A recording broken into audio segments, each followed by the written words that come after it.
Por favor, miren en sus Biblias, Juan 8:32. Lo que vamos a estudiar hoy es simplemente una continuación del domingo pasado. Y vamos a profundizar en lo que este mensaje tiene para nosotros. Pero el Altísimo me dio Juan 8:32 para animarnos mientras atravesamos esto. Él dice, oye Dios, y voy a ir al versículo 31, pero no tienen que buscarlo, solo lo voy a leer. Entonces Jesús dijo a los judíos que habían creído en él, si permanecéis en mi palabra, seréis verdaderamente mis discípulos y conoceréis la verdad, y la verdad os hará libres. Dios, bendícenos mientras nos adentramos en tu palabra. Llénanos de sabiduría, consejo y poder. Te agradecemos mucho por este tiempo en el que tú estás presente, derribando mentiras y tumbando muros como muestra de tu amor por nosotros. Y te damos gracias por ello. En el nombre de Jesús, amén. Santos de Dios, la última vez que estuvimos reunidos aquí, hablamos sobre el papel de Edom en la esclavitud y recibimos muy buenos comentarios. Hermanos, personas que eran historiadores y mayores que yo, vinieron y me dijeron, Dios, pensé que conocía mi historia, pensé que conocía la esclavitud y el comercio de esclavos, el comercio transatlántico de esclavos.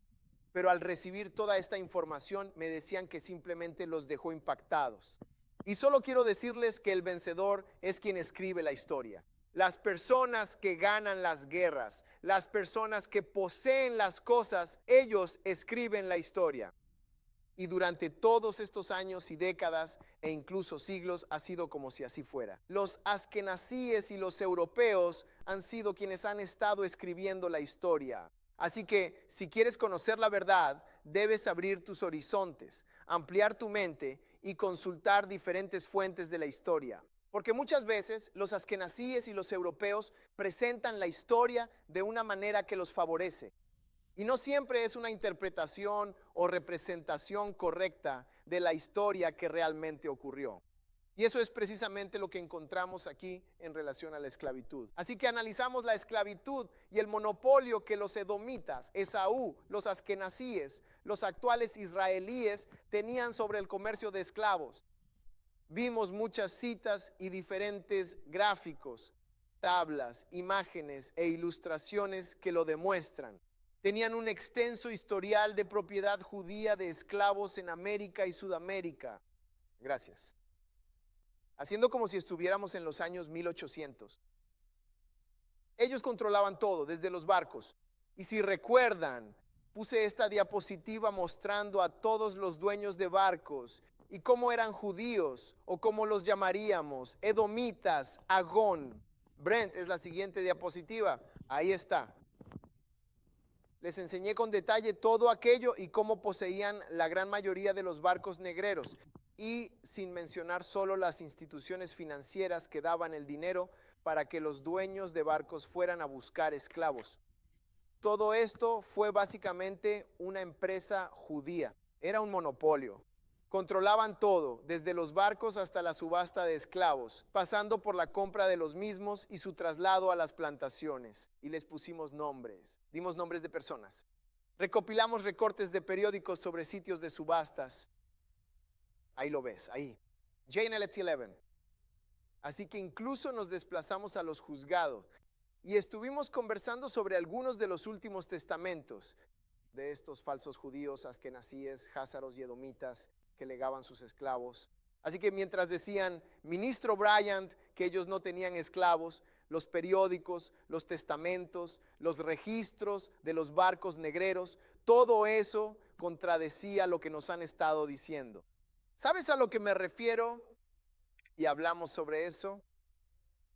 Así que, oye Dios, dijimos que no es conocimiento público que los judíos tenían un monopolio sobre la esclavitud, pero sí es conocimiento académico. La academia lo sabe. Los historiadores y los doctores que lo enseñan, ellos lo saben. Y es hora de que hablemos de eso. Es hora de que salga a la luz. Muy bien. Es hora de detener las mentiras. Dios, me encanta lo que dice la palabra, dice Dios.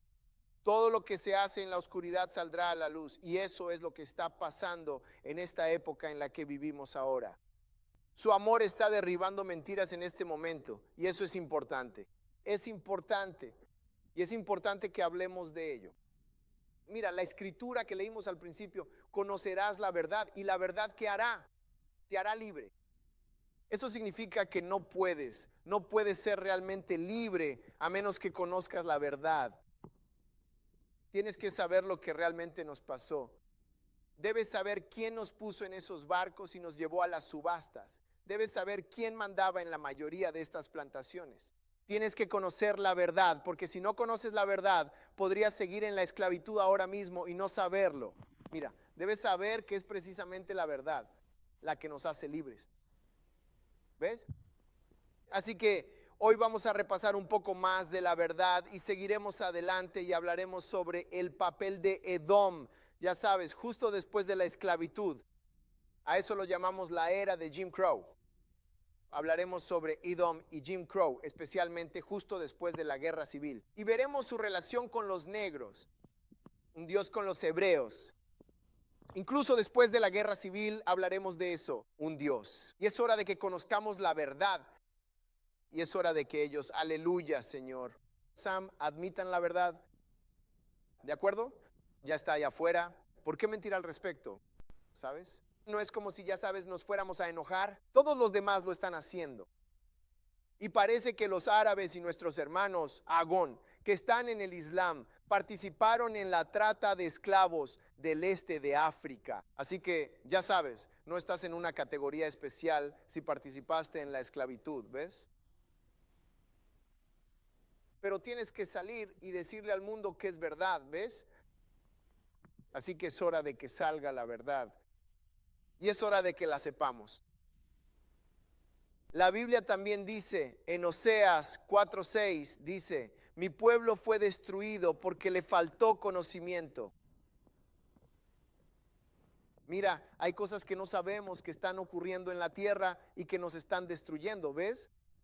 Hay cosas que no sabemos que están sucediendo en la tierra, que nos están destruyendo. Y mi trabajo aquí es difundir ese conocimiento de lo que pasó, lo que está ocurriendo y lo que ocurrirá según la palabra del Dios Altísimo, lo que fue, lo que es y lo que ha de venir. Y Dios habla en Oseas 4:6 sobre el problema de su pueblo. Él dice, porque has rechazado el conocimiento. No es solo que no lo sepan, sino que no quieren saberlo, Señor ministro.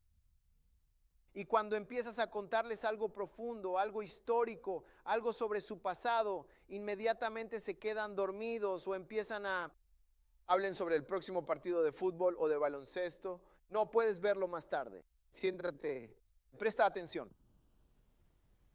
No rechaces el conocimiento porque nos destruimos por nuestra falta de él. Y eso tiene que cambiar. Es importante que entiendas lo que te ha sucedido para que puedas asegurarte de que esto no vuelva a suceder.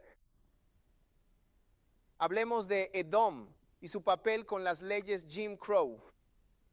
Primer punto, tenemos que saber algunas cosas que realmente ocurrieron sobre la abolición. Abolición. Justo antes de que la esclavitud estuviera a punto de terminar, hey Dios, la abolición estaba en el aire. Todo el mundo hablaba de abolir la esclavitud, así que la gente publicaba libros, hey Dios, la gente publicaba artículos en periódicos, hey Dios, y podemos ver el corazón de Esaú, de Edom, de los askenazíes, los házaros, esos conversos judíos. Podemos conocer su corazón por las palabras que se dijeron durante el periodo de la abolición. Sabes, la Biblia dice en Mateo 12:37, porque por tus palabras serás justificado y por tus palabras serás condenado. Y esto es solo Jesús hablando. Él está diciendo que las palabras son importantes. Él dice, incluso de toda palabra ociosa que los hombres hablen, darán cuenta en el día del juicio. Las palabras son fundamentales. Por nuestras palabras somos justificados o por el contrario condenados. ¿Por qué? Porque las palabras reflejan lo que realmente sucede en nuestro corazón. Él nos dice en otro lugar, en Lucas 6:45, lo escuchamos todo el tiempo. Es bien sabido que de la abundancia del corazón habla la boca. Verás, las palabras son muy importantes. ¿Cuáles eran las palabras de los askenazíes, los házaros, durante ese tiempo en que estaban a punto de acabar con la esclavitud y abolirla? ¿Cuáles eran esas palabras? Tengo algunas citas para ti. Aquí vamos. Eleanor Cohen, tengo una cita de ella. Ella dice, va a ser la anterior a esa, Brent. Ella dice, yo que creo en la institución de la esclavitud, esta askenazí, lo lamento profundamente. Está siendo abolida. Estoy muy acostumbrada a que ellos, tanto los hebreos como los negros, sean quienes me sirvan. Y no me gustan para nada los sirvientes que son blancos. Esto es solo un ejemplo de lo que sentían en su corazón cuando hablaban de abolir la esclavitud. Ese era su sentir, el de los Cohen. Ese era su sentir. Déjame darte otro ejemplo. Jacob Cardoza. ¿De acuerdo? Esto es de ese libro, Judíos y la esclavitud de los negros. En el Viejo Sur, Agón, por el rabino, mira lo que dice la cita. Dice, sí, eso es justo ahí. Es de ese libro, un libro increíble. Lo puedes conseguir en línea, pero mira lo que dice Córdoba. La esclavitud trajo no solo gran riqueza al sur, sino también a los esclavos una mayor parte de su disfrute. Así que Cardoza, otro askenazí, otro edomita, está diciendo que la esclavitud fue algo bueno. Trajo riqueza al sur y trajo disfrute. Al hombre negro, al hebreo, al esclavo, como si la esclavitud fuera algo disfrutable. Me pregunto si él tuviera grilletes en los pies y en el cuello, si diría que eso era un disfrute para él mismo. Mira, Imam Mardukai, ¿ves los nombres? Cuando aprendas los nombres podrás discernir a Dios quiénes son los judíos conversos. Dice, creo que la institución de la esclavitud fue refinadora y civilizadora para los blancos. Y así la esclavitud fue buena porque civilizó a la América blanca, Goyim, dice este judío converso. Y dice, al mismo tiempo, la esclavitud fue la única institución que podía elevar al negro de la barbarie y desarrollar la pequeña cantidad de intelecto con la que está dotado. Ahora tenemos que detenernos justo ahí. Sabes, no voy a dejar que eso pase, ¿de acuerdo? Él dijo que la esclavitud era algo bueno. Él dijo que la esclavitud refinó a los blancos, los hizo elegantes y reales y les dio una civilidad. Y por otro lado fue mira esto, única institución humana. ¿Sabes cuántas instituciones humanas existen? Él sostiene que es la única institución humana que puede dignificar y elevar al hombre negro. Para empezar, ya éramos grandes antes de la esclavitud, ¿me escuchan? Teníamos reyes y reinas en nuestra tierra, con Abraham, Isaac y Jacob, y reyes como David y Salomón. Ahora no necesitamos su elevación. Primero, ¿vale? Ya estábamos arriba, no hace falta que nos eleven, solo necesitamos que nos dejen en paz. Eso es lo primero. ¿De acuerdo? ¿De acuerdo? Tengo que dejar que mi sangre se enfríe un poco aquí. ¿De acuerdo? Número 2. La esclavitud elevó al negro. La esclavitud derribó al negro. ¿Cómo es posible que digas que la esclavitud es la única institución? ¿Y la escuela? ¿Acaso no es esa otra institución? No, la esclavitud no es la institución para elevar al negro. Lo derribó. Destruyó su estructura familiar. Destruyó su educación. Ustedes le quitaron la oportunidad de aprender a leer. ¿Ven lo que digo? Pero esas eran las mentiras que los askenazíes estaban difundiendo para mantenernos en la esclavitud y para mantenernos Dios alejados de nuestra verdadera identidad y de surgir como quienes realmente somos. Así que difundieron mentiras como esa. Dicen que estábamos en África en la barbarie, ¿verdad? Y la verdad es, Dios, que éramos civilizados mucho antes de que Europa lo fuera. Y éramos civilizados mucho antes de que los edomitas en el monte Seir lo fueran. Ellos todavía vivían en cuevas, Dios, pero nosotros estábamos cosechando las bendiciones de Abraham, Isaac y Jacob. ¿Ves? Aaron Hirsch dice esto: la institución de la esclavitud tal como existía en el sur no era tan mala como la gente creía. Los negros fueron traídos aquí en un estado salvaje. Se capturaban y se comían entre ellos en su hogar africano. Aquí se les enseñó a trabajar con civilización y recibieron religión y eran perfectamente felices. Está bien, Aaron, ¿cómo sabes que los esclavos eran perfectamente felices? Eso es una mentira salida del mismo infierno, pero esa era su creencia, esa era su forma de pensar sobre la esclavitud, esa era la mentalidad judía, especialmente en el sur, sobre la esclavitud. Que el negro era feliz, que recibió religión, que recibió el cristianismo estando en África. No tuvimos que venir aquí para recibir el cristianismo. El cristianismo nació en nuestra tierra, en una cruz, en nuestra ciudad capital, en Jerusalén. No tuvimos que venir a Plymouth Rock para recibir el cristianismo. ¿Ves? Pero mienten en la historia y le mienten al negro para justificar la esclavitud. Dicen que son felices en ella, que la necesitaban para recibir religión, que la necesitaban para ser civilizados, que se les enseñó a trabajar. No, eso no es verdad. Eso no es verdad. Nos trajeron aquí porque sabíamos trabajar. ¿De acuerdo? Nos trajeron aquí porque sabíamos de agricultura y sabíamos de construcción. De la misma manera que lo sabemos hasta el día de hoy. ¿De acuerdo? ¿De acuerdo? Por eso nos trajeron aquí. Siempre hemos sido constructores de naciones. Fuimos constructores de naciones en Egipto y seguimos siendo constructores de naciones hasta el día de hoy. Pronto llegará el momento en que se nos dará el derecho de construir nuestra propia nación de nuevo, ¿ves? Pero dicen que los negros fueron traídos aquí en un estado salvaje, ¿de acuerdo? Y eso no podría estar más lejos de la verdad. Cuando leemos la biografía de Olaudah Equiano, eso no era un estado salvaje. Tenían comunidad, tenían hogares, ¿de acuerdo? Y había guerra en África, porque voy a ir cerrando. Los africanos odiaban a los hebreos por nuestra riqueza, pero estas mentiras eran las creencias de los conversos judíos.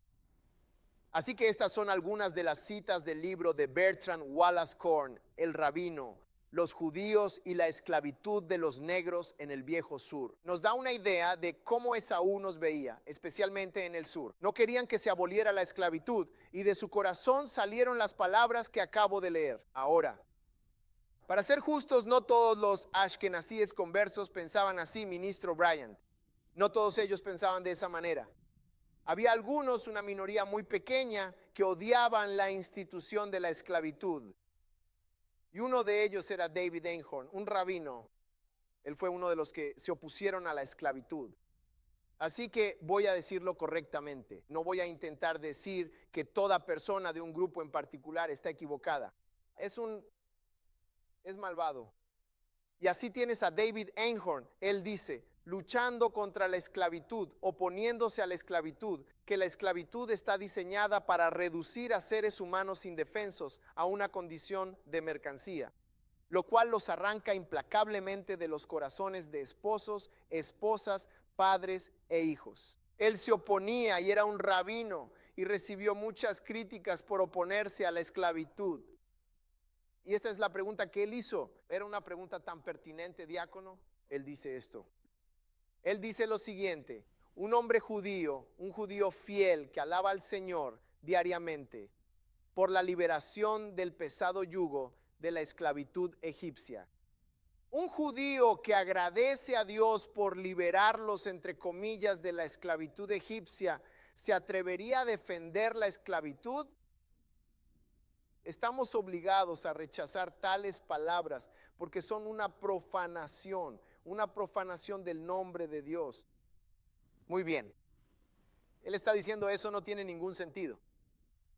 Él está diciendo, si nuestro pueblo realmente estuvo en la esclavitud egipcia, ¿cómo es posible que luego volvamos y luchemos por defender la esclavitud? Él dijo que esas dos cosas ni siquiera suenan lógicas. Pero la respuesta a esa pregunta es esta. Esas no eran las personas que estuvieron en la esclavitud egipcia. Esos son edomitas, esos son conversos. Y el simple hecho de que puedan abrazar tanto la esclavitud sureña testifica que ellos mismos nunca han pasado por la esclavitud. Verás, una vez que pasas por algo así, nunca querrías que ni tu peor enemigo lo viviera. ¿Ves? Pero Juan 8:33 nos dice que cuando respondieron a Cristo le dijeron: nosotros somos descendencia de Abraham y nunca hemos sido esclavos de nadie. ¿Cómo puedes decirnos que seremos libres? Los edomitas, ellos nunca estuvieron en Egipto, nunca estuvieron en la esclavitud. Y por eso pueden de alguna manera apoyar también la esclavitud.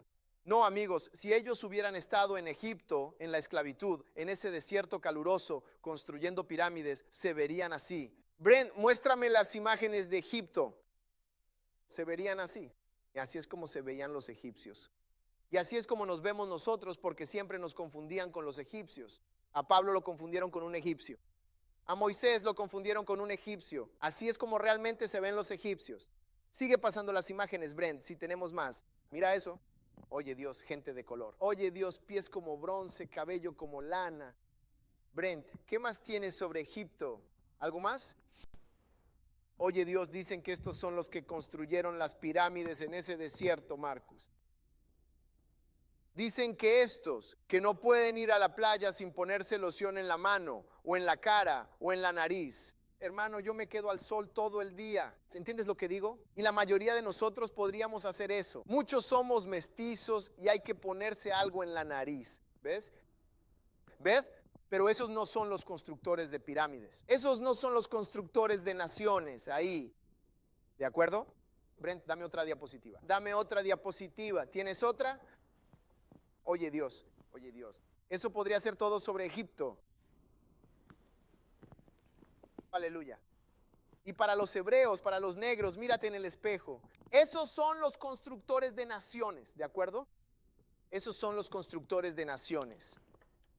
Y así esa era la confusión. Entonces él dijo lo siguiente: bueno, ¿cómo puede un judío que le da gracias a Dios por liberarlos de la esclavitud egipcia estar a favor de apoyar la esclavitud en el sur?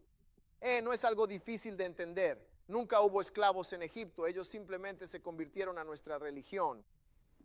Oye Dios, ellos son los edomitas. Punto número 2. Hablemos de la guerra civil por un momento, así que hablemos de la abolición. Hablamos de lo que había en su corazón. Tienes citas de ellos sobre la esclavitud, ¿de acuerdo? Y hay muchas más, pero el tiempo simplemente se nos iría. Este estudio de aquí debe hacerse más a fondo y debe hacerlo más a fondo tú. ¿De acuerdo? Pero solo estoy rascando la superficie. Esto es solo la punta del iceberg. ¿Está bien? Así que hablemos de ellos en la guerra civil. Y solo te estoy presentando material que nunca te enseñarán en la escuela. Nunca te lo enseñarán en la escuela. Y me refiero, oye Dios, desde kinder hasta el grado 12 e incluso en la universidad. Oye Dios, tengo una mente y una historia y nunca escuché nada de esto en mis clases, ¿ves? Pero es un tiempo de verdad. Mateo 7:15. Al pasar a nuestro segundo punto sobre la guerra civil, Mateo 7:15 nos dice: cuidado con los falsos profetas que vienen a ustedes. Con piel de oveja por fuera se visten y parecen algo, pero por dentro son lobos rapaces. Él dice que va a ser un poco confuso, pero es fácil de distinguir. Los conocerán por sus frutos, por la manera en que actúan. No solo sus palabras, el primer punto eran sus palabras, pero cómo actuaron cuando se estaba aboliendo la esclavitud. ¿Qué hicieron cuando se puso sobre la mesa que íbamos a liberar a los esclavos?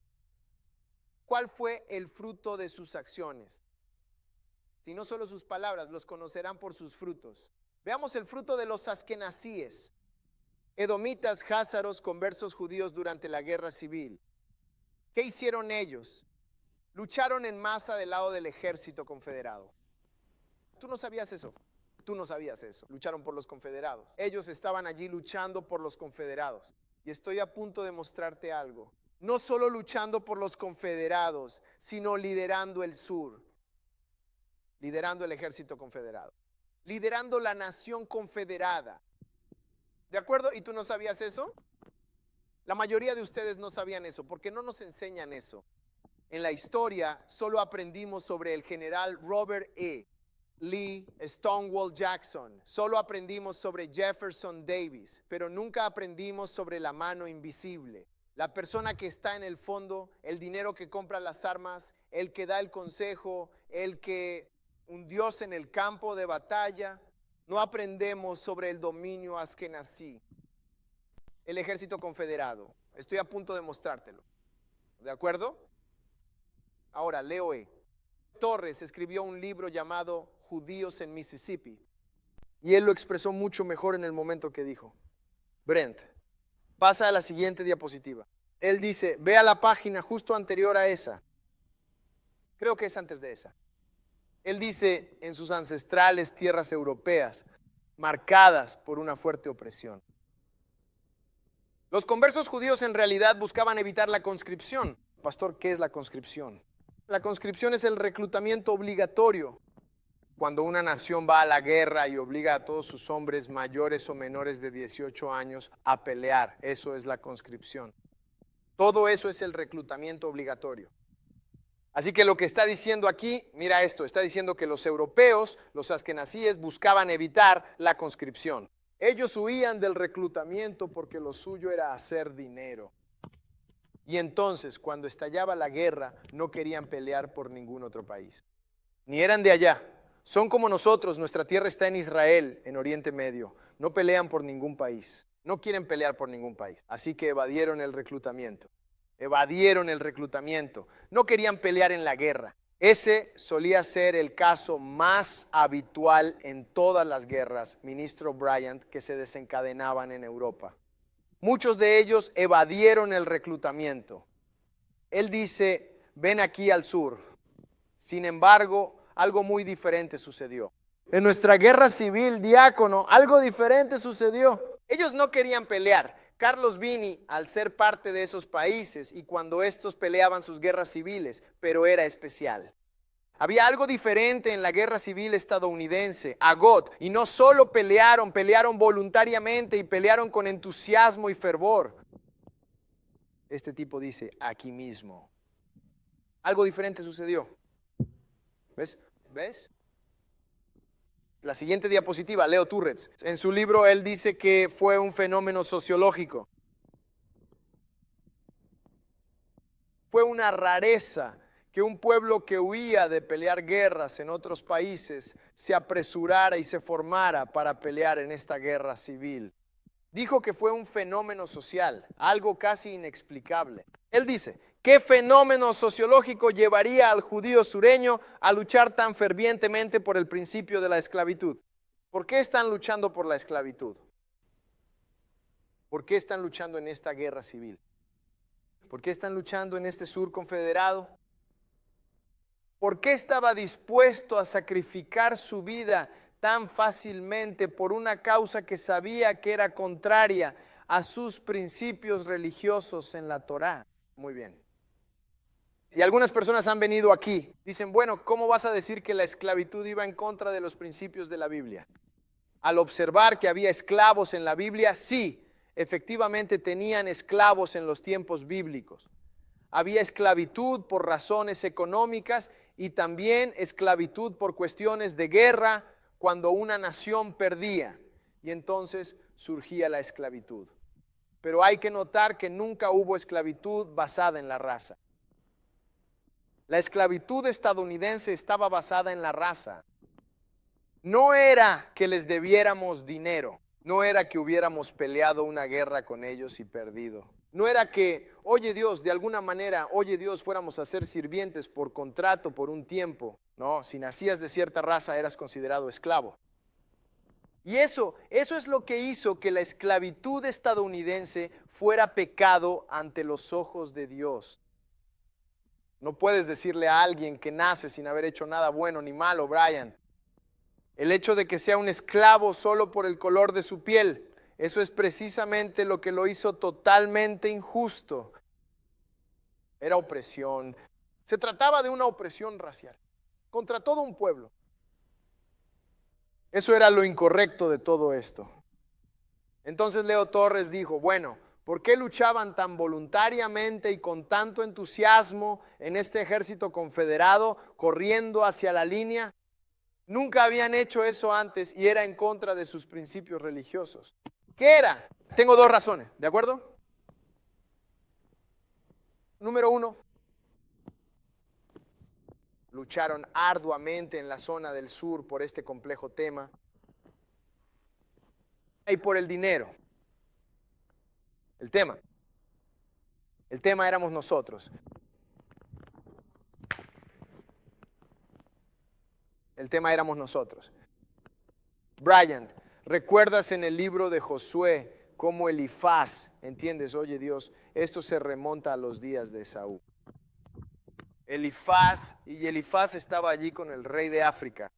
Estábamos en Egipto y lo único que estaba intentando convencer al rey de África era que hiciera ¿qué? Combatida a los hebreos en Egipto. Elifaz se equivocó contigo. No, me robaron la bendición de mi papá. No, mataron a mi papá cuando fueron a enterrar a José. Tras la negativa del rey de África, fue a Chittim y se convirtió en su rey y héroe. ¿Recuerdan qué pasó allí? ¿Contra quién fue a la guerra? Con Egipto. Porque Elifaz no podía dejar a un lado su odio hacia los hijos de Israel. Las Sagradas Escrituras lo definen como un odio perpetuo. Y fue un odio que comenzó con Esaú. Pensemos en las historias de Jacob, Elifaz y la nación de Egipto, e Israel habitando en Egipto, Moisés guiando al pueblo y los ataques de los amalecitas. Oh, todavía no están listos para esto. Consideren a Esther y Amán, a David y Doeg, pero veo que todavía no están listos. Finalmente miren a Jesús y Judas. Se trata de un odio perpetuo que ha existido a través de los siglos. Tanto el hombre negro como el askenazí, tú dices, ¿por qué se mostraron tan dispuestos a luchar para mantener a todas estas personas en la esclavitud, a quienes ahora fingen no conocer? Oh no, ellos nos conocen. Tenemos historia. Cuando solía trabajar para la oficina del fiscal y leía los informes de crímenes reales y veías el crimen. Y a veces puedes notar un crimen que tiene historia. Oh, ustedes no están listos para esto. Ustedes no están listos para esto. Verás, cuando alguien lastima a otra persona y no tienen historia, puedes notar que no es algo personal. ¿Ves? Pero cuando los encuentras apuñalados 27 veces, luego baleados, luego incendiados, dices, espera. Eso no fue solo un encuentro casual en la calle y él estaba dormitando. No, ¿qué tienen? Tienen historia. Oh, ustedes no están listos para esto. Miren, el pueblo hebreo y los conversos judíos tienen una historia bastante larga. Y ese sentimiento de odio profundo, esa esclavitud generacional, esa maldición de odiar, ese rostro moreno de odio, ese tono de piel tan morena, porque les trae a la memoria constantemente, en lo más profundo, el rostro de Jacob, la piel de Jacob. Amós 1:11 dice esto. Así dice el Señor, por 3 transgresiones de Edom y por 4 no revocaré su castigo, porque persiguió a su hermano. Recuerden esa frase, él persiguió a su hermano. Y verán en la historia que donde quiera que fuimos, ellos nos siguieron. Les mostraré cuando nosotros, un pequeño adelanto, ministro Sam. Cuando dejamos el sur para ir al norte, ¿adivinen quién vino con nosotros?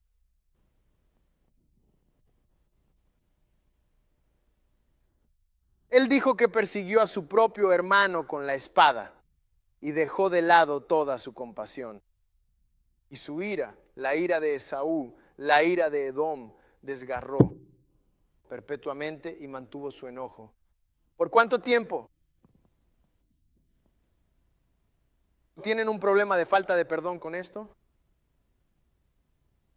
Incluso aquellos que no lo saben,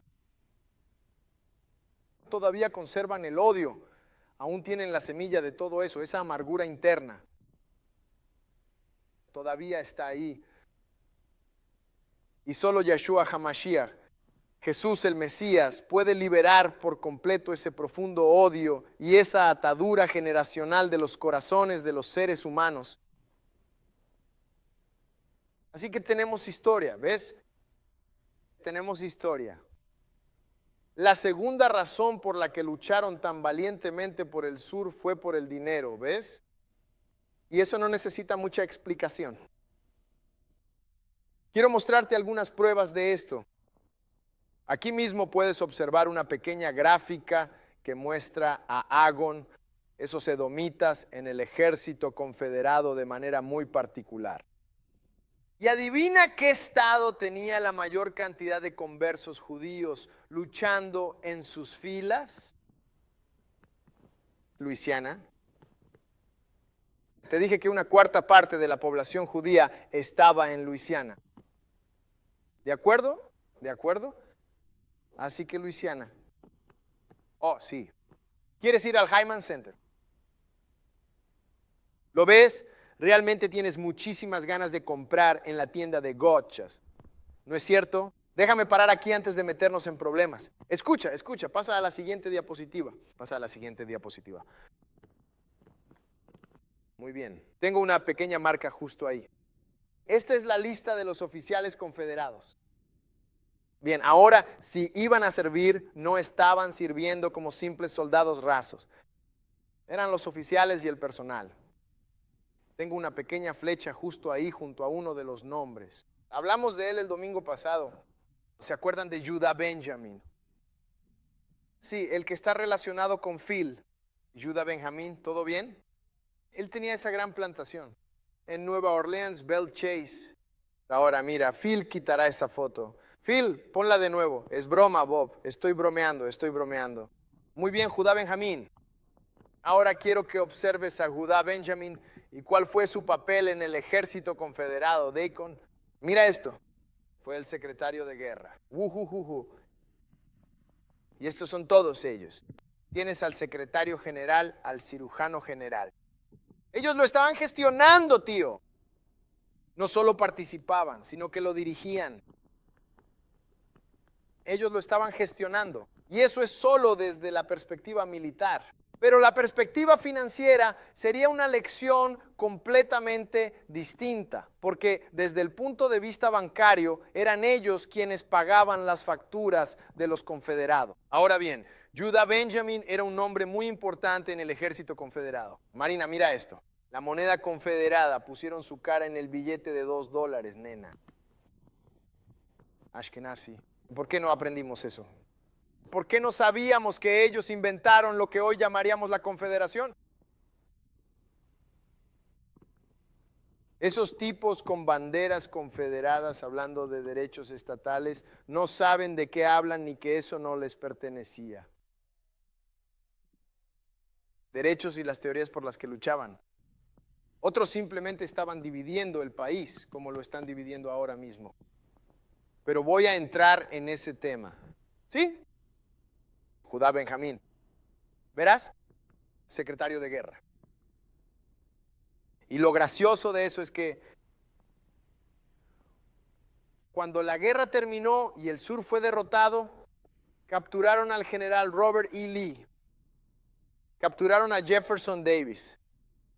Estos muchachos cruzaron el océano y terminaron en Londres, sentados allí en Gran Bretaña tomando un poco de té. Oh sí, el poder detrás del poder. Judah Benjamin fue descrito como el cerebro del ejército confederado, justo después de Nueva Orleans, cariño. El cerebro del ejército confederado. Probablemente le dijeron, tú sé el presidente. Él dijo, no quiero ser presidente.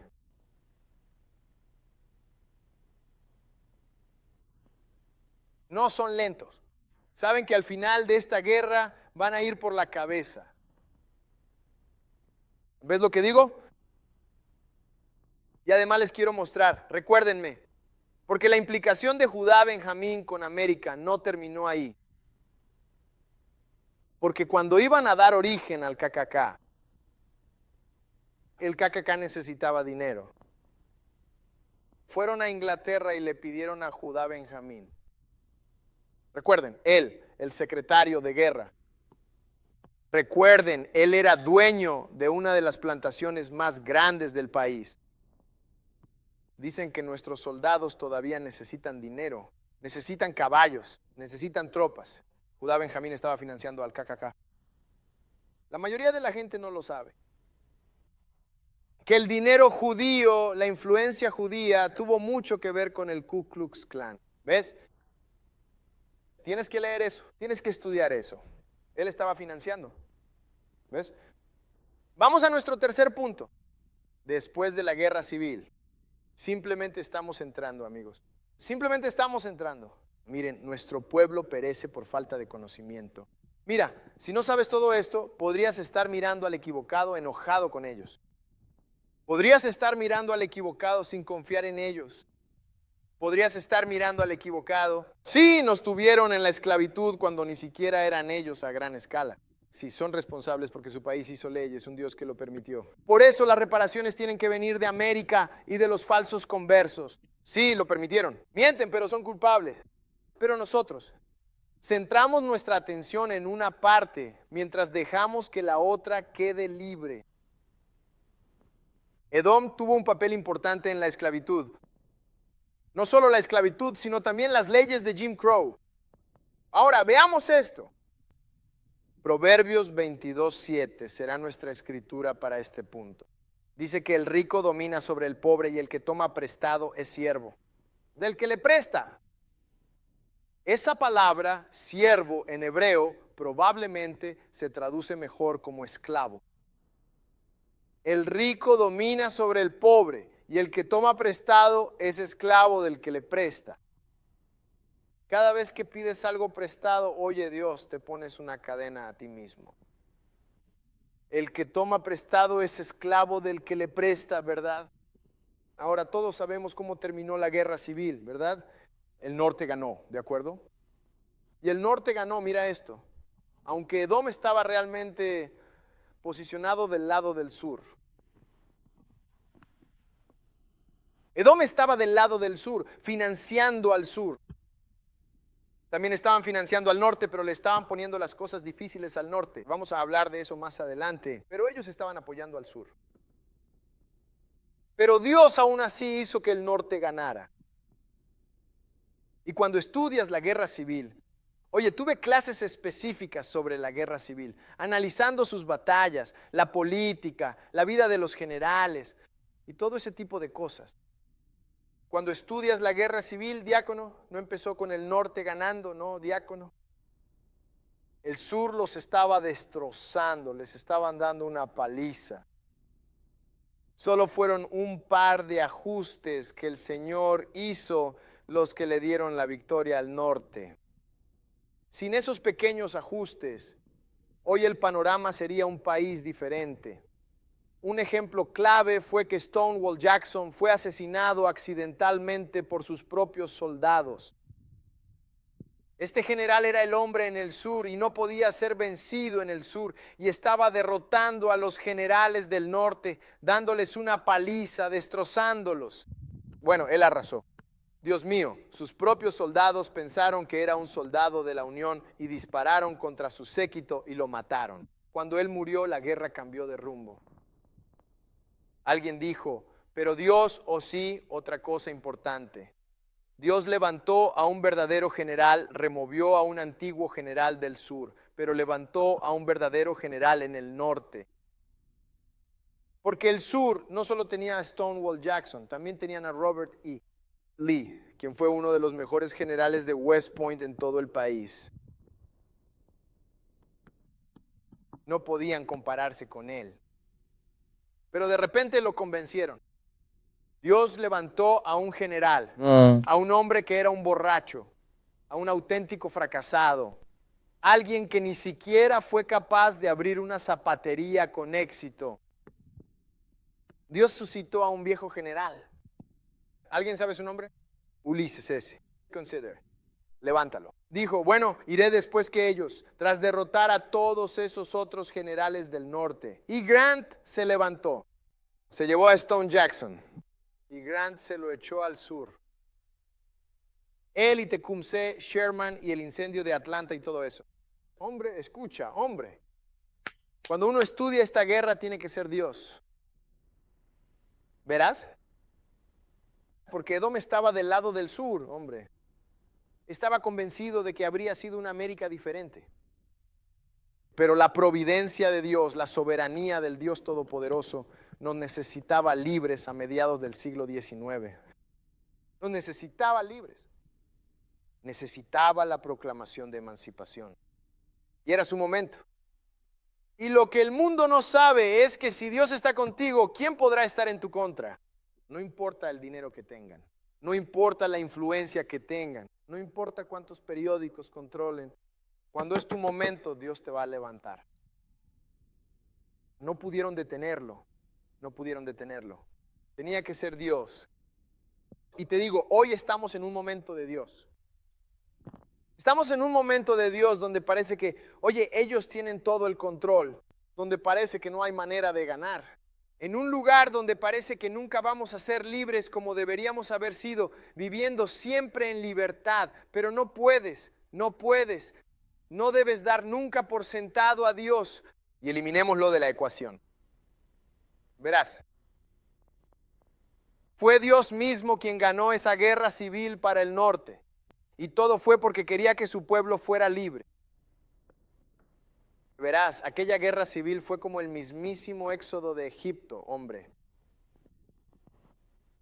Como el éxodo de Egipto,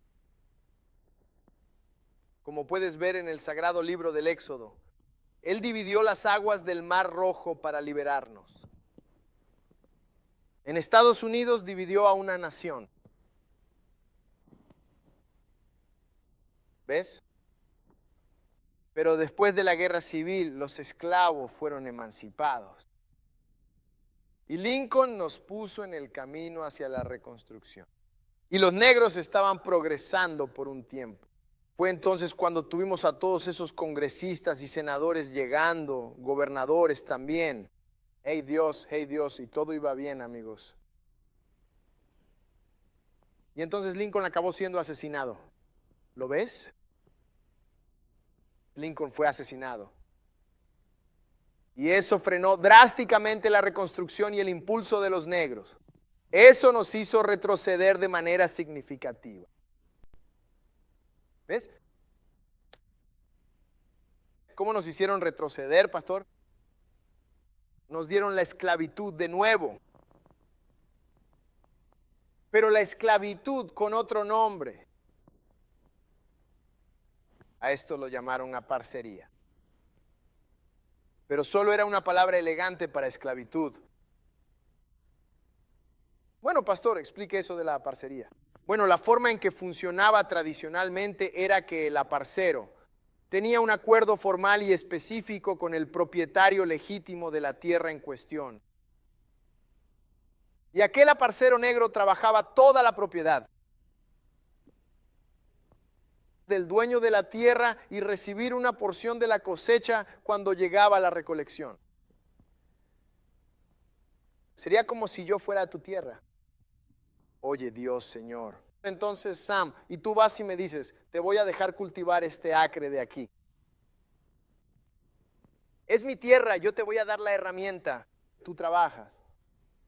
Pero cuando termine yo me voy a quedar con la mitad y tú con la otra mitad. Para el terrateniente era un buen trato porque no tenía que trabajar. Tenía esa mano de obra gratis, igual que al principio. Para los negros, debido a las leyes de Jim Crow, no había nada más que pudiéramos hacer.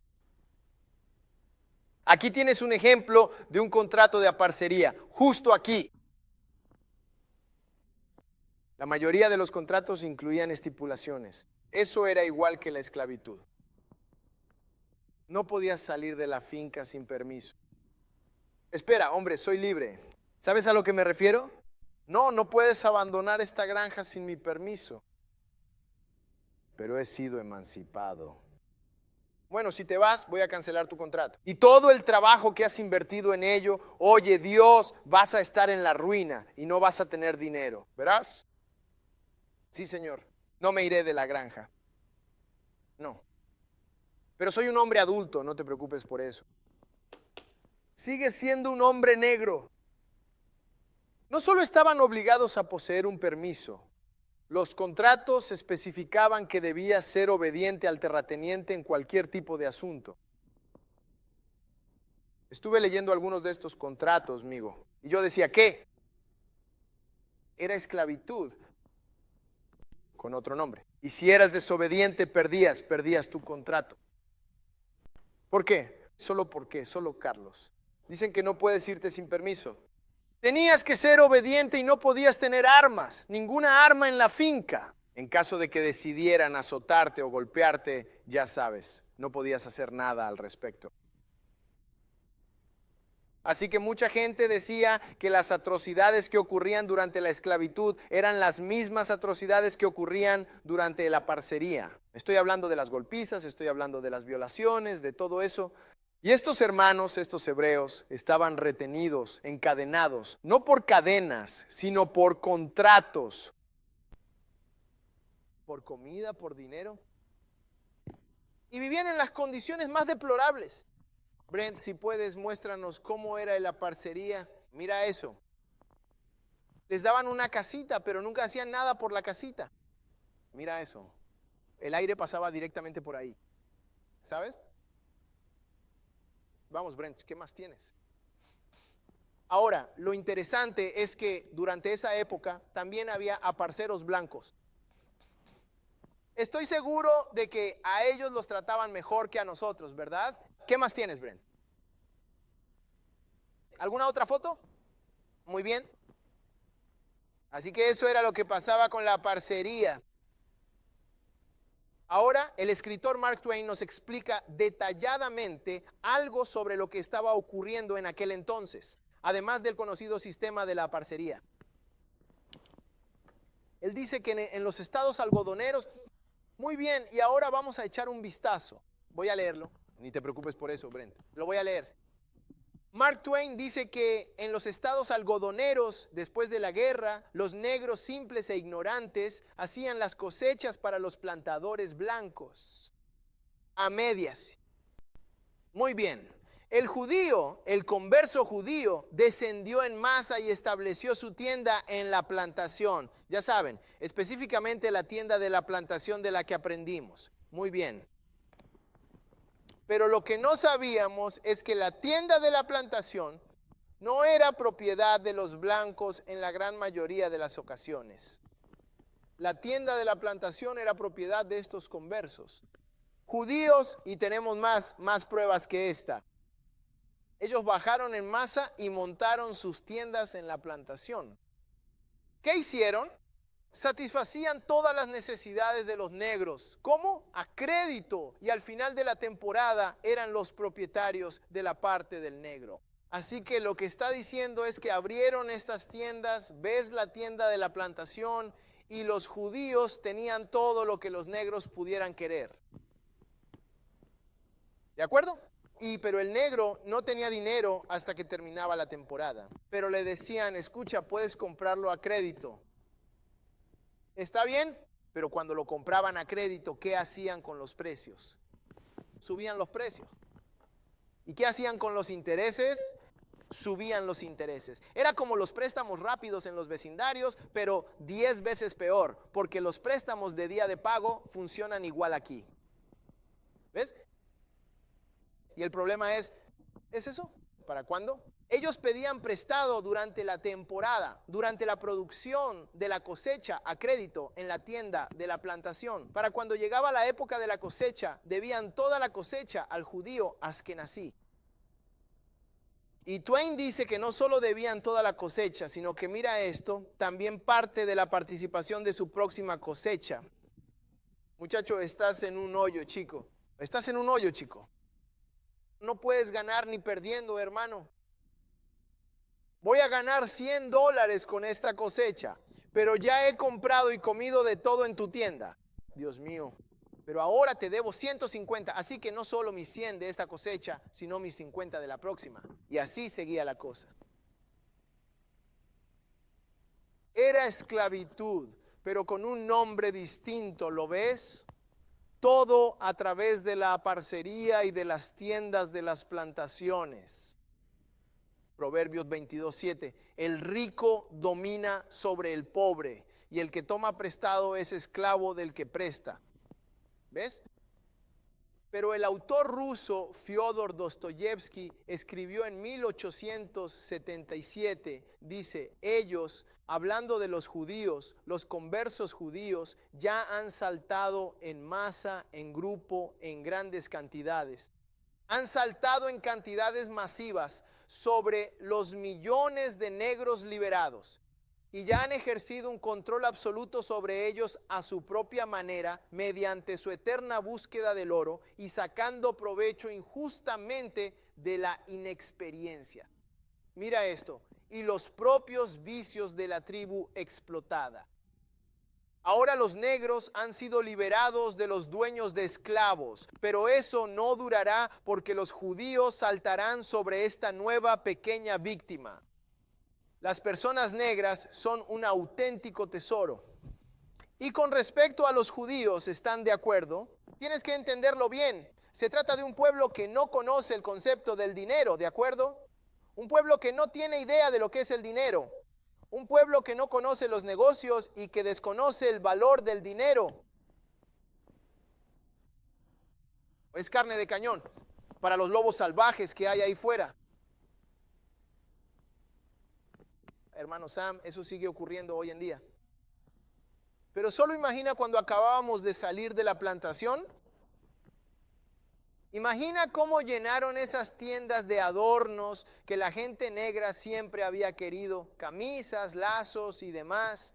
Luego subieron los precios. No sabíamos lo suficiente para entrar y decir, no voy a pagar eso. Todo eso es pura basura, eso es chatarra. No tiene ningún valor, ni siquiera vale el material. No vale la pena. Pero lo que hicimos fue comprarlo todo, sin entender el dinero. Y sin entender los negocios. Mira, algunos de los historiadores sostienen que se dedicaban a vender productos de muy baja calidad a precios excesivamente altos. Ya sabes a lo que me refiero. Eran artículos que realmente no tenían ningún valor para la comunidad negra. Y aún así la gente los compraba y terminaba gastando todo su dinero. ¿Sabes? Lo que realmente quiero decirte es que ese mismo fenómeno es lo que está pasando hoy en día. ¿Sabes? A nuestra gente le gustan las cosas bonitas. ¿Ves? Y la gran mayoría de las cosas que nos gustan, para muchos de nosotros en nuestro día a día, no tienen ningún valor significativo. ¿Están de acuerdo con esto? Así que salimos y compramos marcas como Prada y Gucci. Luego salimos y compramos, sin preocuparnos por nada, también Versace. Y salimos y compramos todas esas cosas de grandes marcas. Ahora, lo que necesitas saber es que seguimos comprando directamente en la plantación, todavía hoy en día.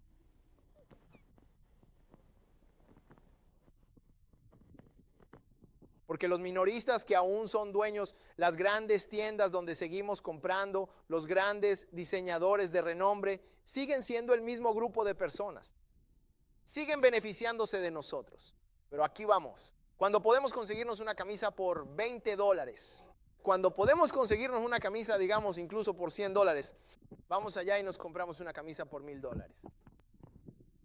Mismo material, mismo hilo. Quizás un botón un poco diferente aquí y allá. Y mira, no te estoy juzgando. Yo también he sido culpable de eso. Yo también he sido culpable de eso. Y es difícil porque esas cosas se han convertido en símbolos de estatus. Cuando andas por ahí y llevas tu bolso o tus zapatos tienen cierto color en la suela, ¿sabes? Así que vas caminando tratando de mostrarle a todos tu zapato y tu bolso. Tengo esas suelas rojas puestas. Es un símbolo de estatus. Ahora está hecho del mismo material, pero el precio está inflado por el nombre y por el diseño. Y vamos creciendo. Nos terminamos endeudando por productos baratos a un precio muy alto, solo por el prestigio de un nombre. Y me pregunto, ¿cuándo nuestra gente va a salir de esa mentalidad de tienda de plantación? ¿Cuándo vamos a mirar realmente las cosas que valen algo y comprar cosas que tengan verdadera riqueza? No hay verdadera riqueza en un zapato, no hay verdadera riqueza en una camisa, no hay verdadera riqueza en un bolso. Es decir, si llegara el fin del mundo, si la economía colapsara, no vas a poder vender ese bolso para comer. ¿De acuerdo? No significa nada, no tiene valor inherente. Pero ¿quieres que te diga qué sí tiene valor? El oro tiene valor, la plata tiene valor, los diamantes tienen valor, las perlas tienen valor, los bienes raíces tienen valor, los edificios y los edificios comerciales, ellos tienen valor, Brian. Seguimos gastando nuestro dinero en la plantación todavía hasta el día de hoy. Productos baratos y sobrevalorados. Nos están engañando. Nos están engañando. ¿Sabes una cosa importante? Allá en la plantación todavía, mi gente perece por una total falta de conocimiento. ¿Ves? Y conseguimos todo tipo de cosas, hermano. La gente habla. Y mira, compro algunas cosas que, ya sabes, no siempre son baratas. De acuerdo, pero no voy a ir hasta ahí. No, no, Brent. Te lo digo ahora mismo. He estado en sitios y tiendas donde puedes comprar un traje por 5 o 10 mil dólares. Pero en realidad siempre me pregunto, ¿por qué iba a gastarme el dinero? Todo el trabajo de mi oficina por 10 mil dólares, todos los casos que hacemos, y comprarme algo que dejaré de usar con lo que he comido en la pandemia. No, pero ¿por qué hacer eso cuando puedo conseguirme una buena, Carlos? Por 2 o 3 si es que quiero gastar 500, ¿sabes? Pero ¿por qué una de 10 mil dólares? Porque tiene un nombre específico, pero está fabricada del mismo material, hermano. Eso sigue siendo plantación, hermano. Mira, cuando un pueblo no conoce el valor del dinero, cuando un pueblo no conoce el valor de las cosas, gasta dinero en cosas en las que no debería gastar. Preferiría verte llegar con un montón de cadenas de oro. Preferiría verte llegar con todos los anillos en tus dedos. Preferiría verte llegar en algo o llegar a una casa o algo así. Incluso preferiría verte conduciendo un coche. Pero eso sí, tiene que ser un vehículo que tenga valor. Y la ropa no tiene valor, amigo. No tiene valor, amigo. ¿Sabes? No tiene valor. Así que para cada uno de nosotros tenemos que establecer dentro de nosotros mismos un límite de en qué vamos a gastar. Tenemos que decir, bueno, esto tiene este valor para mí. Y se lo transmites a tus hijos, se lo enseñas a tus hijos. Como padres nos reunimos y decimos, bueno, esto no, me gustaría esa marca, pero no pagaré eso solo por el nombre. Oh, no, lo buscaré en otra parte cuando alguien más lo tenga.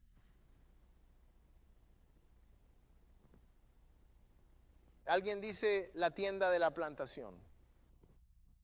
Sí, todavía nos lo siguen haciendo y mira lo que dicen. Los negros son un tesoro para los judíos. Marcus, es por la forma en que gastamos nuestro dinero, hermano. Esta gente se está enriqueciendo a costa nuestra. Vaya, realmente me emociona mucho esta historia. Pasó de la antigua tienda de la plantación a la tienda del barrio. Luego a la tienda minorista, evolucionando a los centros comerciales y a la ropa de diseñador. Esa era precisamente la manera en la que solían operar habitualmente. Y han estado creciendo a costa nuestra. ¿Sabes? Han crecido a costa nuestra. ¿Sabes? Veamos los gravámenes sobre la tierra. Hablemos de los gravámenes sobre la tierra. Gravámenes sobre la tierra. Uno más y luego terminamos con el punto 4. En la era de Jim Crow tenían otra herramienta para usar contra negros y hebreos. Era el gravamen sobre la tierra. Además de la parcería y la tienda, tenían el gravamen sobre la tierra. Porque había situaciones en las que los negros sí eran dueños de tierras, ¿de acuerdo? O bien compraron su libertad, o había muchas mujeres negras, ay Dios, de las que algunos de estos dueños de plantaciones se enamoraron y les dejaron plantaciones enteras. Así que se daban esas situaciones en las que los hebreos tenían tierras, ya sea por trabajar, comprarlas ellos mismos o por algún tipo de relación. ¿Me entienden lo que digo? ¿Saben? ¡Ay Dios! No voy a decir nada malo, ¿verdad? Mejor sigo adelante. Así que había gravámenes sobre la tierra. La forma en que funcionaba el gravamen sobre la tierra era que encontraban a una persona negra con su propia tierra. Y entonces iban a ellos y les vendían productos sobrevalorados, mercancía barata y de mala calidad a precios exorbitantes y con tasas de interés altísimas. Y simplemente seguían dándoles crédito al propietario de la tierra. Pero hacían que firmaran un gravamen sobre la tierra diciendo que te voy a dar este crédito, no basado en tu cosecha, sino en tu tierra. Poner un gravamen sobre el terreno. Y si algo malo le sucediera a la cosecha, me refiero a langostas, escarabajos, demasiada lluvia, poca lluvia. Si una cosecha se caía y no podían realizar el pago por los bienes, los acreedores prendarios, la mayoría de las veces, oh Dios, los askenazíes, venían y se apoderaban de las tierras de estos terratenientes desprevenidos, oh Dios, y se llevaban las tierras a través del gravamen sobre la tierra. Amén. Y aún hoy nos siguen arrebatando las tierras de nuestra familia en Estados Unidos, porque la gente negra no presta atención a los impuestos que deben pagarse sobre la tierra. O si sus padres fallecen, no tienen un hijo responsable. Eso va a evitar que se paguen los impuestos. No hacemos sucesiones sobre nuestros empleados cuando fallecen. En la ley de Luisiana se llama sucesión testamentaria al fallecer. Necesitamos pasar la tierra a las siguientes generaciones. La gente negra es famosa por no hacer sucesión o testamento. La tierra queda en un limbo legal y cuanto más tiempo pasa, más profundo es el limbo en el que se encuentra. Porque mamá y papá murieron, luego los hijos también murieron y luego esos hijos también murieron. Y así sigue la cosa. Todavía está a nombre de los padres originales y alguien no va a pagar los impuestos de esa tierra. He ido a muchas subastas de impuestos. Son la forma más fácil de conseguir una propiedad. Porque cuando alguien no paga sus impuestos, tú vas allí con $13, $20, si es buena, $104 y pagas los impuestos por ellos. La tierra empiezan a enviar los impuestos a tu nombre. Haces eso durante 3 años, la tierra se convierte en tuya. Eso es la subasta de impuestos. Así es como estas casas no son nuestras. Pertenecen a gente que ignora el barrio, no las mantienen, dejan que se deterioren con techos rotos y basura. Dios, por eso el vecindario luce así. Son pequeños juegos que juegan con nosotros para quitarnos nuestras posesiones.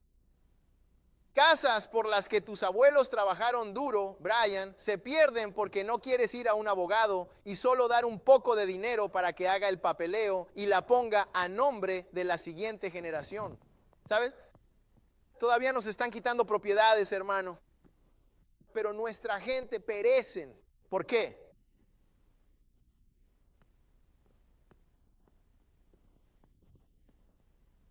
Cuarto y último punto, amigos, y luego nos vamos de aquí. Vamos con todo, hermano, vamos con todo. Y no sé si te estoy dando demasiado o qué, pero vamos con todo. Estamos hablando de Jim Crow y el papel de Edom en eso. Odiaban la abolición, lucharon por el sur en la guerra civil y luego lanzaron la era de Jim Crow con gravámenes sobre la tierra y tiendas en las plantaciones. Hey Dios, y estaban haciendo de todo tipo de cosas. Diferentes artimañas para quitarnos todo lo que nos pertenece, oh Dios, incluyendo esa parcería, esclavitud con otro nombre. Veamos este cuarto punto, propaganda racista, propaganda racista. Primera de Juan 4:20 dice esto: si alguno dice, yo amo a Dios y aborrece a su hermano, es un mentiroso, porque el que no ama a su hermano, a quien ha visto, no puede amar a Dios a quien no ha visto. ¿Cómo puede amar a Dios a quien no ha visto? Edom realmente odia a su hermano. ¿Qué es Israel? El verdadero Israel. Esaú odia mucho a Jacob, su propio hermano, el cual es el hebreo, el verdadero hebreo, gente de color. Y los edomitas, ellos odian. ¿Por qué? Por sus palabras, por sus acciones. Y afirman ser el pueblo de Dios, conocer a Dios, amar a Dios e ir a mostrar a la gente los caminos de Dios. No, no puedes decir que amas a Dios, a quien no has visto, cuando odias a tu hermano, a quien ves todos los días. Lo curioso es que, ¿qué van a hacer? ¿Qué harán cuando conozcan a Jesús y resulte ser un hombre de color? ¿Qué van a hacer si Jesús nace a imagen del Padre? Eso significa que no solo Jesús es un hombre de color, sino que si Él es la imagen del Padre. Ustedes saben de lo que hablo. ¿Qué van a hacer, Brian? Cuando estén ahí de pie y vean eso, ese cabello como de lana. Sin embargo, dicen que aman a Dios y nos odian a nosotros. Fuimos hechos a la misma imagen, al mismo color de nuestro Dios.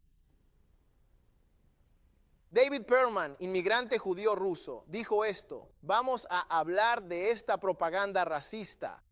Él pregunta, ¿es tan malo? ¿Es tan malo como para que tengan que odiar a otra persona? ¿Un hombre negro para variar? Él dice, déjenlos. Así están demasiado ocupados como para molestarnos. Así están demasiado ocupados como para molestarnos. No sé si te lo envié, Brent. Es una cita de David Perlman. Amén. Es justo después de ese primero, John. Pero si no lo es, no te preocupes.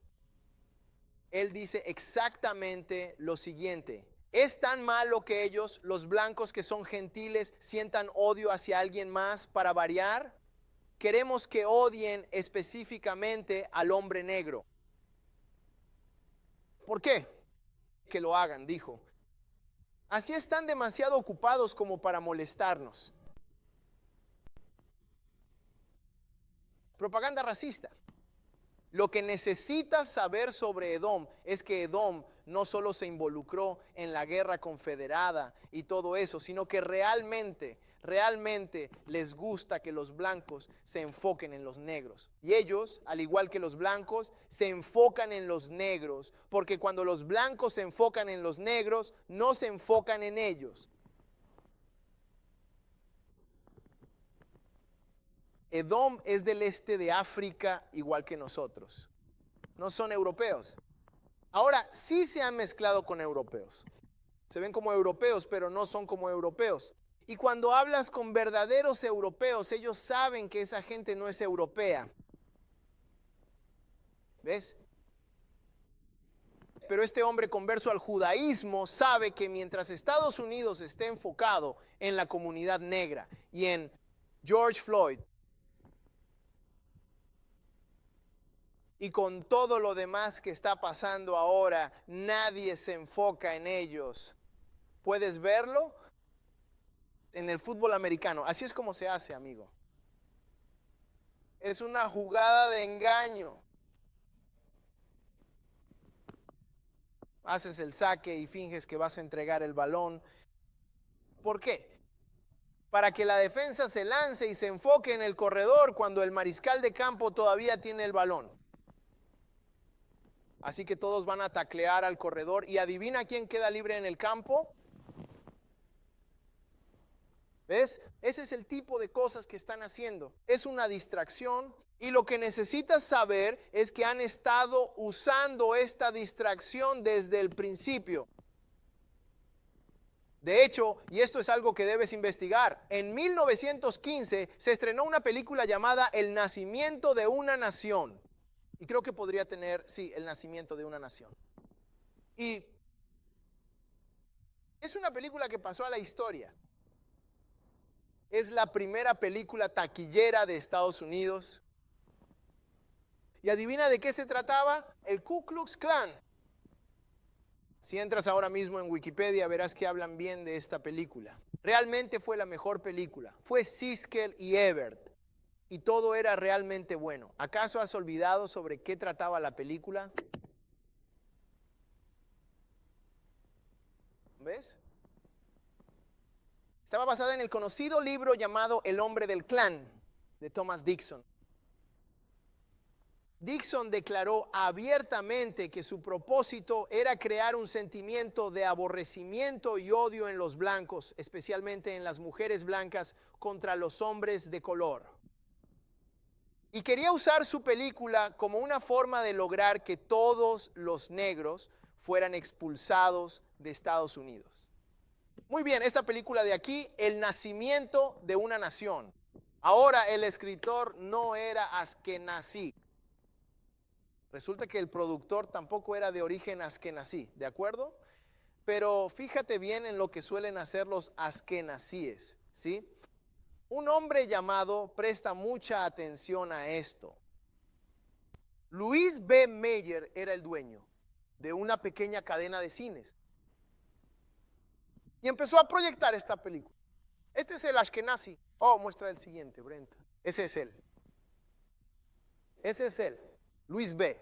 Mayer, hombre judío. Era propietario de una cadena de cines.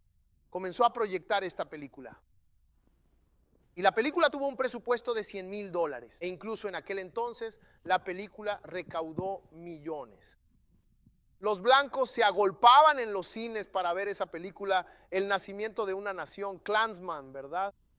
Y Louis Mayer ganó tanto dinero que llegó a ser conocido como el León de Hollywood. Brent, dame la siguiente diapositiva. Llegó a ser ampliamente reconocido como el legendario León de Hollywood y fundó su propia productora de cine. Abrió un estudio. Seguimos viendo sus películas hasta el día de hoy. MGM. Ganó todo ese dinero con una película racista del KKK llamada El nacimiento de una nación. Miembros del clan lo proyectó en todos los cines. ¿Verás entonces? Y quiero decirles que los askenazíes siguen haciendo esto hasta el día de hoy. Corriendo e interfiriendo, corriendo como si fuéramos una gran distracción, puro movimiento, solo para quitarles la mirada de los blancos, de todos ellos, y ponerla finalmente en nosotros. Fox News, no soy racista, pero soy el número 1 entre los racistas. ¿A ellos? ¿Adivina quién los ganó? Rupert Murdoch. Dijeron, ¿es esto askenazí? Controlar el partido republicano. Contrólalo. Ese era el dueño. Está bien, todo lo que Fox News publica es odio y racismo. Desvían la atención de la gente blanca, de quien realmente gobierna su país y su mundo, de quien hace cosas malas, y nos están mirando a nosotros. Nos miran. Cuando en realidad ni siquiera somos su verdadero enemigo, hombre. Propaganda racista. Mira sus películas, ¿cómo nos retratan, hermano? Nos encanta el Spider-Man negro, Spider-Verse, Miles Morales. Un saludo para él y todos. Nos encanta Miles Morales. ¿De acuerdo? Pero ¿viste cuánto tarda Miles Morales en ponerse el traje de superhéroe? Es toda la película. Y justo al final lo consigue. Superman no lo consigue al final. Superman sale de la nave espacial, quema las cosas con la vista, corre más rápido que una bala. Pero aquí estamos nosotros, hacemos todo mal en la película. No podemos hacer nada bien en la película. En esa película de superhéroes, Will Smith interpretó a Hancock, él era el protagonista, pero estaba borracho, no podía hacer nada bien. ¿Ves cómo nos tratan, hermano? Usan todos los estereotipos y de alguna manera no somos intelectuales, somos tontos, somos estúpidos, no podemos hacer nada bien. Ellos son los que están difundiendo eso. Hay noticias que estén difundiendo eso, hermano, y están jugando con esas cosas. Brent, pasa a la siguiente y dirías, hermano, no veo Fox, ¿qué vas a ver? Son dueños de todo, porque en realidad ellos son los dueños de absolutamente todo. No importa lo que veas. No importa si es republicano o demócrata. Ellos están en ambos bandos. Déjame decirte algo ahora mismo. quiero darles crédito a estas personas porque así es como se toma el control de algo. Así es como se es uno solo. Así es como se aman entre ellos. Así es como se apoyan entre ellos. Eso es lo que hicieron esas personas. Si vamos a hacer algo como pueblo, debemos aprender a ser uno como ellos son. Pero ni siquiera podemos comprarnos un plato de comida entre nosotros sin hablar mal uno del otro.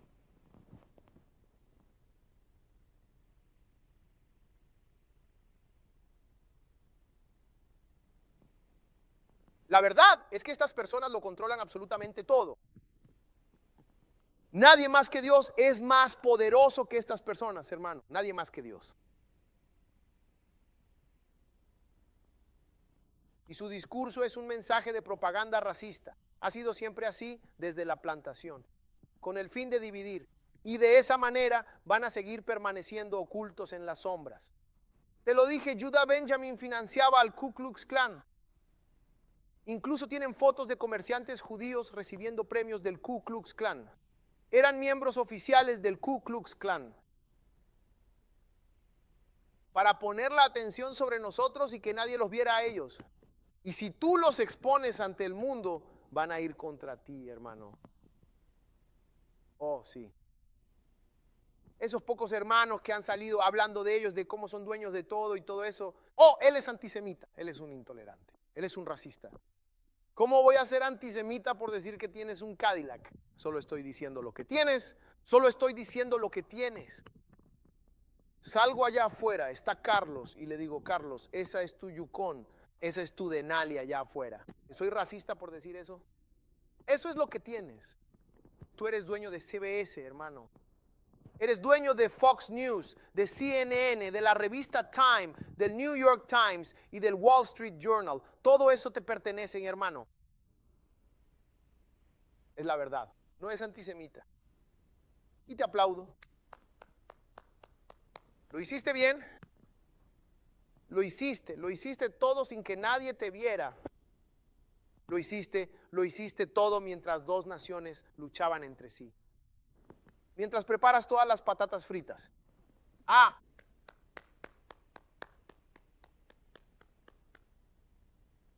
Pero el juego no ha terminado. El juego no ha terminado. Judá está despertando. Tu hermanito perdido hace mucho tiempo está despertando de nuevo y ve todo lo que está sucediendo. ¿Entiendes lo que quiero decir? Oh sí, Brent, ¿qué más tenemos? ¿Tenemos algo más después? Vamos a parar justo en el pan. Porque yo sí sé que yo también quiero participar, Brent, como hombre. ¿Por qué? Efectivamente, porque no solo son dueños de los medios de producción, son dueños del dinero. Y el que pide prestado, siempre es esclavo del que presta. Cariño, no solo la tienda de la plantación era un dios en nuestra contra. Mientras regentaban la plantación, sembraban propaganda racista. Mientras el niño marchaba en las calles linchando a negros, ellos tomaban el control de Estados Unidos mediante la Reserva Federal y el IRS. Y nadie los veía por estar ocupados peleándonos. Dios mío, ¿acaso eso no es realmente un golpe de Estado o qué? Así que la próxima vez que vengamos hablaremos de esa Reserva Federal. Y estoy rezando para que vayamos a un lugar donde la próxima vez que vengamos yo también pueda participar. ¿Sabes lo que están haciendo más hoy en día? E incluso las profecías de lo que va a suceder mañana suceden en los tiempos finales. Pero estamos viviendo tiempos interesantes, amigos. A medida que nos acercamos al final, no querrías estar viviendo en ningún otro momento. Este es el tiempo de la verdad, de la revelación. Es un tiempo en el que todos los misterios de Dios están siendo revelados. Dios está a punto de mostrarte todo lo que está sucediendo. Él va a compartir el conocimiento. El conocimiento aumentará, pero dependerá de ti recogerlo. Cuando lo tomes, tienes que pasarlo por las páginas de tu Biblia. Tienes que discernirlo porque todo el mundo está hablando ahí fuera. pero no todos hablan de lo correcto. Una de las mejores formas de saber si alguien te está diciendo la verdad es cómo se alinean con Yeshua HaMashiach. Esta es la forma en que realmente sabemos si alguien es sincero o falso.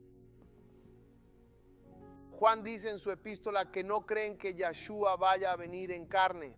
Dijo, no confíes en él. Ese no es el Espíritu de Dios. Ese es el espíritu del anticristo. Todo gira en torno a Yeshua. Y te digo ahora mismo, oye Dios, todo lo que predicamos en este lugar es Yeshua. Nunca lo dejaremos ir. Nunca lo abandonaremos. Oye Dios. Y hasta la mayoría de las personas a las que estoy mirando, oye Dios, si no es solo desde un punto de vista puramente histórico, citaré a cualquiera históricamente, ¿de acuerdo? Pero para seguirlos espiritualmente, teológicamente. Y sobre nuestra identidad. Más te vale conocer a Yeshua. Más te vale conocer a Yeshua. Más te vale conocer a Yeshua. Bueno, estás en un buen lugar. Estás en un buen lugar. La voz del Altísimo resuena de nuevo en la tierra. Despertar. Despierta, Judá. Despierta, Judá. Cortejar. Levántate de la cama, Judá. Vamos, despierta. Despertar. El mundo te necesita ahora mismo. No pueden ver lo que está pasando. No distinguen la mano izquierda de la derecha. Tienen un enemigo con el que no saben cómo lidiar. Pero Judá, mi querido Judá, has estado al lado de Esaú a lo largo de toda tu vida. Estuviste en el mismo útero que él. Si hay alguien que sepa cómo tratar con Esaú, tú eres precisamente quien mejor sabe cómo tratar con Esaú. Oh, Judá, despierta. Ellos no podrán verlos a menos que les quites esa pared de los ojos. Despierta, Judá. Despertar. Oh, mira, tu hermano mayor está engañando vilmente a las diversas naciones de los hombres. Él está tomando tu lugar. Él está ocupando tu puesto. Pero es tu culpa porque abandonaste a tu Dios. Es hora de despertar. Es hora de volver a Dios. Te dije que ellos son fuertes, pero hay uno más fuerte que ellos. Él es el alfa y la omega. Él es el principio y el fin. Él es el primero y el último. Te lo estoy diciendo. Oye Dios, si Dios está con nosotros, ¿quién contra nosotros? Vuelve allá. Vuelve allá. Llámenlo ahora mismo. Cae de rodillas. Dile que lo necesitamos ahora mismo. Ahora mismo. Ahora mismo. No tenemos ninguna posibilidad sin Él. Lo poseen todo. Recibieron la noticia. Consiguieron la atención de los medios. Se apoderaron de los bancos. Lo poseen todo. Pero hay algo que no poseen. No son dueños de la sala del trono. Dios está en el trono. Dios está en el trono. Dios está en el trono. Y lo poseen físicamente. Pero Él lo posee en lo espiritual. Ellos solo son ocupantes ilegales. Solo están alquilando. Solo lo están reteniendo hasta que despertemos y tomemos nuestro lugar legítimo. Regresa. Adiós, Judá. Clama a Él. Él es tu Salvador. Él te está persiguiendo, buscándote con un amor desbordado, un amor desbordado. Y no se detendrá hasta encontrarte. Clama a Él ahora en el día en que puede ser hallado. Aunque tus pecados sean rojos como el carmesí, Él los lavará y quedarán blancos como la nieve. Te lo digo, sí, todos hemos pecado y estamos destituidos de la gloria de Dios. Pero la redención, el perdón y la gracia se encuentran en nadie más que en Yeshua HaMashiach, Jesús, el Cristo. Clama al Calvario. Reconoce que eres pecador. Cree en su cruz, su muerte, su sepultura y su resurrección. Acéptalo como tu Señor y tu Mesías personal. Y Él te va a salvar. Porque todo aquel que invoque el nombre del Señor será salvo. Él te va a salvar. No solo te va a salvar, sino que también te va a usar. Y está llamando a todo el pueblo verdadero de Dios desde los 4 rincones de la tierra. Él nos está salvando ahora mismo. nos está santificando cada día y también nos está revelando nuestra verdadera identidad propia. Y está sucediendo. Todo es por Él. Es nuestro tiempo. Es tu tiempo. Por favor, ora conmigo en este momento. Di: amado Padre Dios, te doy muchísimas gracias por amarme tanto. Amén. No tenía historia, pero mi propia historia es también tu misma historia. Señor, te doy muchísimas gracias por morir por mis pecados. He hecho las cosas mal y lo admito, pero sigo creyendo firmemente en ti. Señor, sálvame ahora mismo de todos y cada uno de mis pecados. Yo creo que moriste, fuiste puesto en el sepulcro y resucitaste. Por favor, sálvame y despiértame. Quita ahora los velos de mis ojos. Muéstrame lo que fue, lo que es y lo que ha de venir. Revélame el misterio de la tierra. Muéstrame lo que ha estado haciendo el diablo. Y muéstrame dónde estás obrando tú, para que pueda unirme. Dile al Señor: estoy listo. Me encuentro totalmente preparado para ponerme a trabajar. Por favor, comunícale que ya estoy listo para comenzar a ser utilizado. Dile que estoy listo para revelar toda la verdad. Di: estoy listo, estoy listo. Sálvame, Señor. Lléname de tu espíritu. En el nombre de Jesús. Amén. Amén.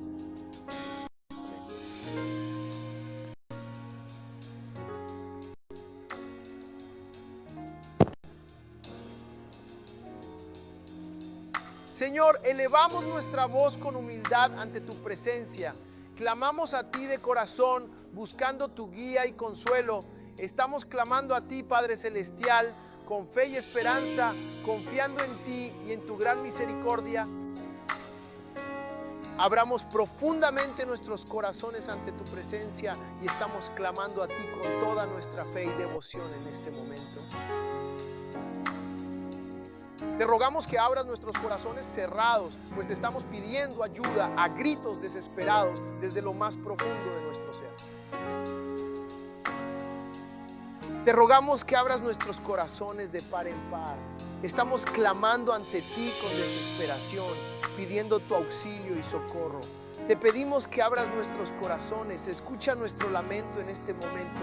Te estoy invocando con todas mis fuerzas, gritando tu nombre con desesperación. Oh Señor, te pedimos que por favor escuches nuestros corazones. Padre Celestial, estamos clamando a ti con todo nuestro corazón, sí. Señor, te pedimos humildemente que sanes nuestra tierra y restaures a tu pueblo. Estamos clamando a ti con fervor, buscando tu rostro y tu gran misericordia. Señor, abre nuestros corazones hoy. Estamos clamando con fervor ante tu presencia en este momento. Escucha nuestro ruego. Sí, te lo pedimos. Señor bondadoso, sana profundamente nuestros corazones, pues en este día estamos clamando con mucha fe ante ti. Abre nuestros corazones heridos. Estamos clamando a ti con fervor. Señor Dios Todopoderoso, ven y sana nuestros corazones afligidos en este momento. Estamos clamando a ti, sí, escucha nuestro clamor y ten misericordia de nosotros hoy.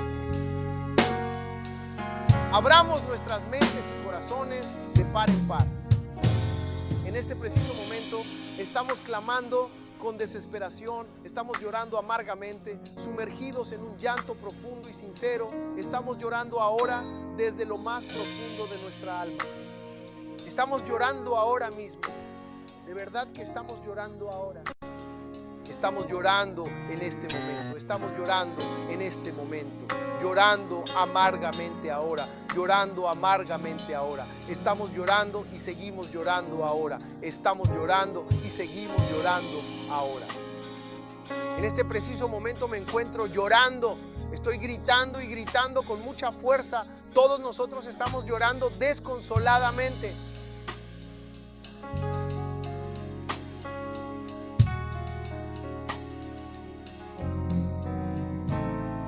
Precisamente allá afuera, así eran. Que el Señor te bendiga siempre, que Él te guarde en su amor, que haga resplandecer su rostro sobre ti, que el Altísimo sea bondadoso contigo, que Él levante su rostro sobre ti y te bendiga con shalom, shalom y paz, salud, prosperidad y consuelo. Y usted sabe esto perfectamente. Él está obrando a nuestro favor. Él dijo, si mi pueblo que lleva mi nombre se humilla y ora, se aparta de sus malos caminos y busca mi rostro, entonces yo oiré desde el cielo, perdonaré sus pecados y sanaré su tierra. No importa lo que hagan los demás, no importa cuánto controlen. Dios está con nosotros y es nuestro momento. Igual que ellos intentaron mantenernos en la esclavitud, pero no pudieron. Ya no pueden retenernos. Lo que Dios abra tendrá que permanecer abierto, y lo que sea que Él cierre tiene que permanecer cerrado. En el poderoso nombre de Jesús oramos. Amén. Amén. Amén. Los quiero a todos. Que Dios te bendiga.